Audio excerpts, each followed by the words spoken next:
حضرت علی رضی الله عنه ګټورې ویناوي.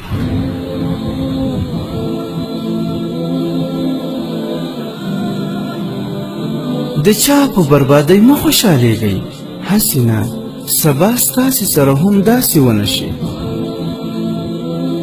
تر ټولو ستره خطا د ولس سره خیانت دی.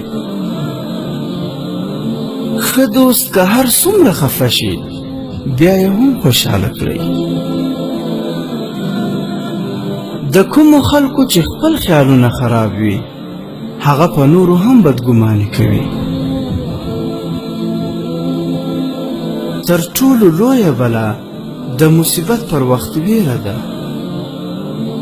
د ناپوهه مازغه د هغه د ژبې تر شا وي او د هوښیار ژبه د عقل تر شا وي. هر څه زکات لري، د مازغو زکات دا دی چې د ناپوهانو په وینا غوږ ونه ګرول شي. د چا چې څومره پر الله تعالی باندې باور کم وي هومره یې حرص زیات وي، او څوک چې په لوی لاس ځان اړ کوي تل به اړ پاتې وي. د بدخویه ملګرو له ناستې نه ډډه کوئ، ځکه چې سړی تل په خپلو ملګرو پیژندل کیږي.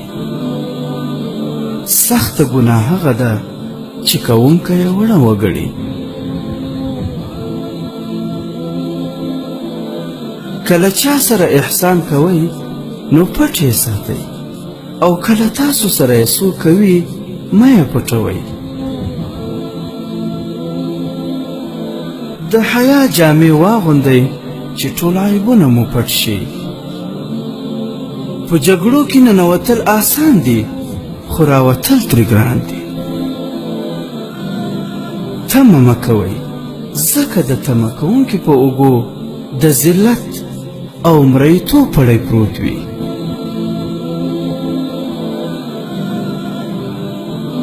خپل توان نه زیات بار په اوږو مه باروئ، هسې نه چې همت پرې وبایلئ. محترمو اوریدونکو، د اسلامي او تاریخي عبرتناکو کیسو لپاره زموږ د فیسبوک پاڼه حکایات مثنوي شریف د ثواب په خاطر در سره لایک او شیر کړئ.